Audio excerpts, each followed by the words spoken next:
Hello, this is Lynn Madajan from Madajan's Herbals, and tonight we are going to talk about dieting. I had a request to talk about dieting, and so we're going to do it from a two-pronged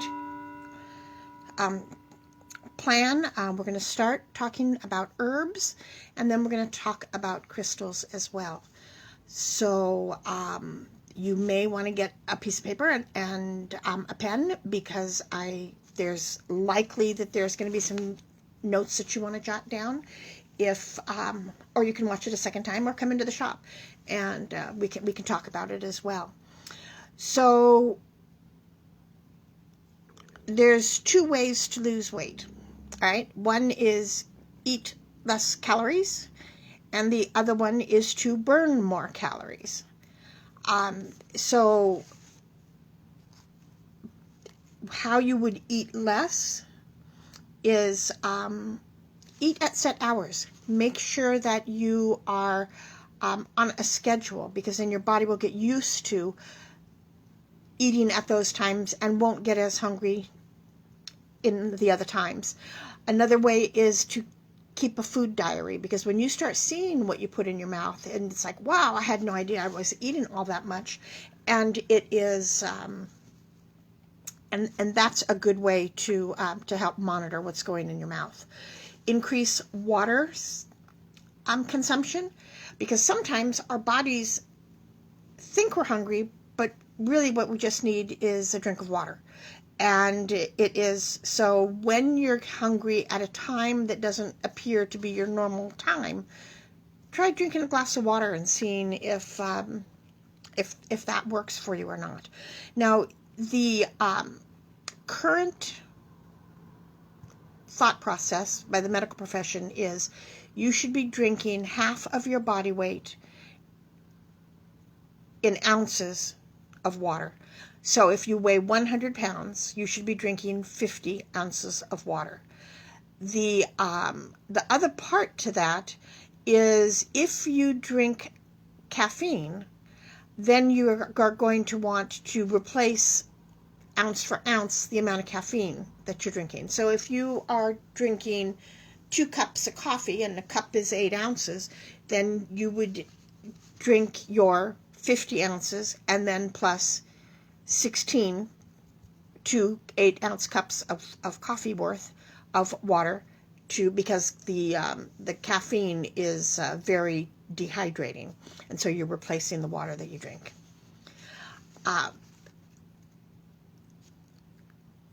Appetite suppressants. It is that is something that you can do as well, is use appetite. So some herbal appetite suppressants is plantain. Plantain leaf is it has an appetite satiating effect. It reduces the intestinal absorption of lipids. So if you're going to have a high-fat dinner, before you eat, drink a cup of plantain leaf tea. Psyllium, consumed with water up to 3 hours prior to a meal. It is psyllium is fiber, and so that will give you a spontaneous reduction in consumption of fat and calories, because you're already filled with the fiber. Seaweeds help reduce cellulite by stimulating the thyroid gland. And yerba mate is a natural appetite suppressant and energy boost. Now, another way that you can use herbs is upping the spice. It's been proven that you eat less food if it is more flavorful. It's a whole lot easier to go ahead and eat food that is bland, like macaroni and cheese. I can eat my weight in macaroni and cheese. I love it, but it is very bland. Now you put some herbs in there and kick up the taste. And so Athena, seaweed is that would be things like Irish moss. It would be dulse. It would be bladderwrack, all of those. It's the iodine in the seaweed that is what you're looking for to stimulate your thyroid. So going back to the herbs, rosemary, oregano, cinnamon, turmeric, black pepper, cloves, garlic, paprika. Penn State researchers found that adding those spices to high-fat meals reduced the triglyceride response by almost 30% compared to a similar meal with no spices added. They also act as a sugar safety net by inhibiting tissue damage and inflammation caused by high levels of sugar. Recent studies have also shown that adults who eat chocolate on a regular basis are actually thinner than those who don't. Now, that's good quality chocolate, not Nestle's. Boy, did I just call them out, right? Okay, it is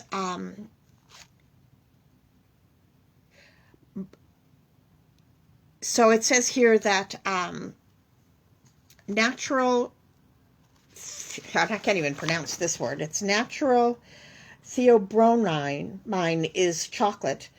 Chocolate produces an enjoyable feel-good effect in your brain.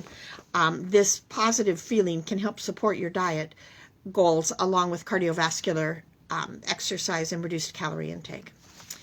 Now, a way to burn more calories, obviously, is exercise, but also thermogenesis. And that is the metabolic process during which your body burns calories to produce heat. So exercise, diet, environmental temperature, all of these can promote weight loss because it increases your body's calorie burn. The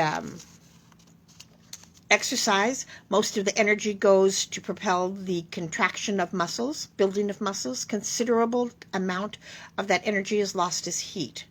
The more calories you burn, the more weight you lose. With the environment, your body temperature is regulated by the hypothalamus in your brain. This internal thermostat gets signals from receptors around your body that detect body temperature. When your temp begins to drop, your hypothalamus sends the signal to your muscles to shiver, which warms your body and creates heat. That's why it's a good idea to sleep in a cooler temperature than what you are generally comfortable with in the daytime. Herbs that support the hypothalamus are lobelia, hawthorn, olive leaf, and B vitamins. Essential fatty acids support the nervous system and cognitive function and the health of the hypothalamus, and its action in producing hunger and thirst regulating hormones. And freshwater fish, nuts, and seeds have those essential fatty acids. Now, I just was reading another article talking about nuts, that if you're having trouble sleeping, try eating a handful of pistachios before you go to bed, because the pistachios are the food that has the most melatonin in them, and so that helps regulate your sleep hours as well. So in your diet, we can boost your metabolism, and that makes you burn calories a little bit faster. So the caffeine in coffee, tea, and chocolate, green tea in particular is very good to help boost your metabolism. There are other things in there that are called catechins in green and white and oolong tea that helps you do that. Capsaicins, red chili peppers, cayenne, black pepper, curcumin. The International Journal of Obesity in 2005 reports that eating these thermogenic ingredients, which heat your body, can boost your metabolism by 4 to 5% and fat burning capacity by 10 to 16%. So, some additional information with with herbs are cayenne strengthens your digestion and lessens the change of bacterial infections from unsanitary food and water. Also lessens gas and bloating that comes from heavy greasy foods, and it helps boost your metabolism and induces the body to burn off more fat. Dandelion leaf and roof is both a natural diuretic and laxative. It aids in treatment of gallstones, jaundice, gallbladder inflammation, and discomfort, as well as relieving premenstrual bloating. Ginseng will stimulate your metabolism and energy. Grapefruit increases circulation, stimulates the lymphatic system, and has a cleansing effect on the kidneys, which may help to regulate body weight with regular use. Guarana is an herbal source of caffeine. The hawthorn berries reduces cholesterol and blood lipids. Kelp helps thyroid maintain iodine levels. So the kelp is another seaweed. Lecithin breaks down body fat. Lemon is a natural diuretic, and drinking lemon water before meals helps digestion and utilization of fats. It also is very good for your kidneys. And if you have kidney stones, lemon in your water is something that helps quite a bit. The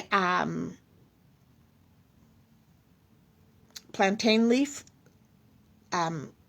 limits calorie intake due to its appetite satiating effect and reduces intestinal absorption of fats. We talked about the psyllium. We talked about seaweeds. Spirulina is an excellent source of protein and contains the needed nutrients to stabilize your blood sugar levels. And yerba mate is a natural appetite suppressant. So I have 2 recipes here for you. One is for ginger hibiscus tea, and that would be 1 teaspoon of hibiscus flowers and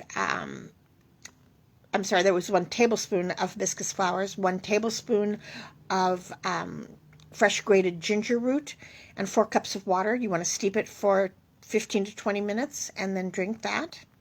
And yerba mate tea is a little bit more complex. It's 1 part yerba mate, 1 part hibiscus, rose hips, and if you want, you can add like a rooibos tea that is non-caffeinated, or you can add 1 part lemongrass, 1 part lemon balm, or lemon verbena. So there's 3 recipes for you. It is anytime that you start a new diet or look at how you're going to do it, it is not always easy. I think that the best way to start it is by doing 1 meal at a time. Look at breakfast and add whatever it is that you want to do with your breakfast, and then do that for a week or 2 weeks, and then when that becomes your new norm, then look at lunch, then look at dinner. And it is because if you try to turn everything upside down, you may find that that's a little bit harder. So you can augment the herbs and the exercise or whatever with carrying crystals also. So crystals you can carry as a jewelry, or you can just put them in your pockets. There's an amazing amount of stones. Now, I didn't bring all of these stones because, to be totally honest with you, I don't have all of them. But it's interesting when you start looking at it. Yellow apatite is a potent action to aid weight loss. It relates to the effect to fire up your metabolism. The way that it helps trigger the release of sluggish energy is when it works with your solar plexus chakra. It's the energy within the solar plexus that may also boost your willpower. This is your power center. and that is going to be helpful with your weight. It has a good action to enhance your digestion and is known to stimulate a number of other organs in the body, including the liver, the gallbladder, the pancreas, and the spleen. It may boost your energy and has an effective detoxifying effect, and is said to help release cellulite. Another interesting thing is that it helps to aid the release of anger. This relates to weight loss, as it is reported that anger can be stored in body tissues, and when you begin losing weight, you may be affected by this negative energy circulating in your body. So here is a picture of yellow apatite. I do not have that in the store, but I will maybe start looking for it.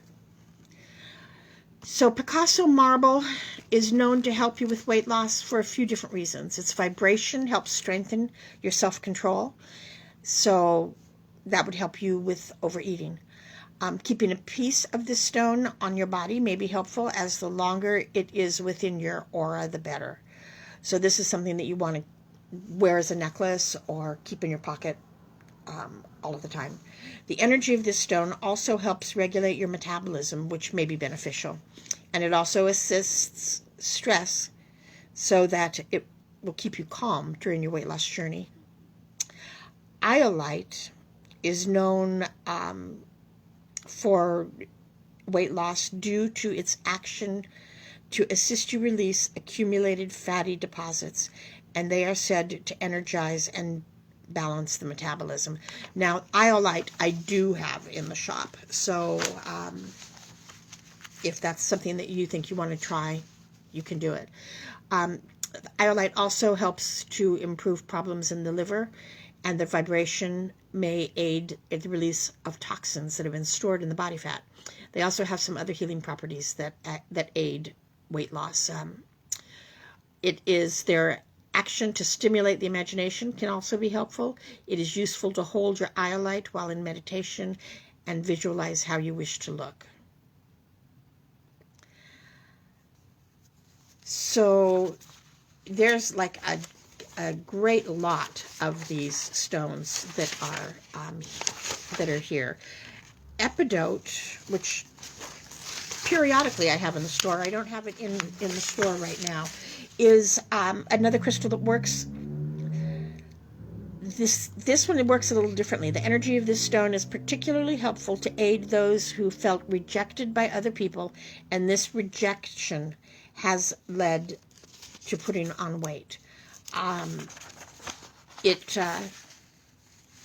The crystals have an energy that helps you let go of emotional stuff that you might be holding on to, and this in turn may assist you to let go of the excess weight.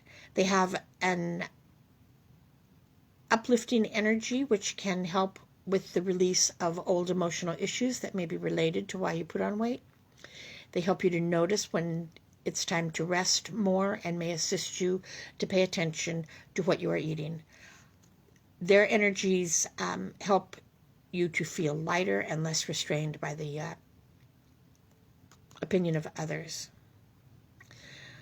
Green tourmaline is a detoxifier, which will help with weight loss.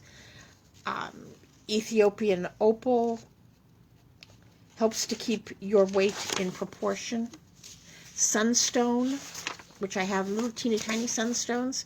The energy of the sunstones helps the metabolism, has a good action at the solar plexus, again, your power center, to boost your willpower and helps relieve strength. Okay, camera fell.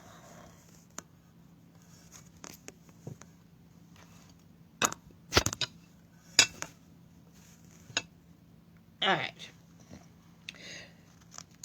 Rainforest jasper helps detoxification. Dream quartz and amethyst are quartz crystals that can also be programmed to help you. Amethyst is known to help with addiction, so if you are an addictive eater, that is something that amethyst would help with. Rose quartz is self-love. And if you are eating your emotions, the rose quartz would be very helpful for that as well. So, I will have the paperwork for this at the shop tomorrow. So if you want to come in and look at more of the stones that are good for you, and then we'll start getting a stone order in so that we can hopefully get some more of these stones in. I have the rose quartz, I have the amethyst, I have the iolite, but we can look and see if we can't find some more for that. All of the herbs that we talked about are in the shop, and very happy to put together one of the teas for you if that's what you would like to do. I thank you very much for listening to this, and tomorrow is the full moon, and so we will be doing the full moon ritual at 6 o'clock. If you would like to join me, that would be wonderful. And thank you so very much, and have a great evening. Good night.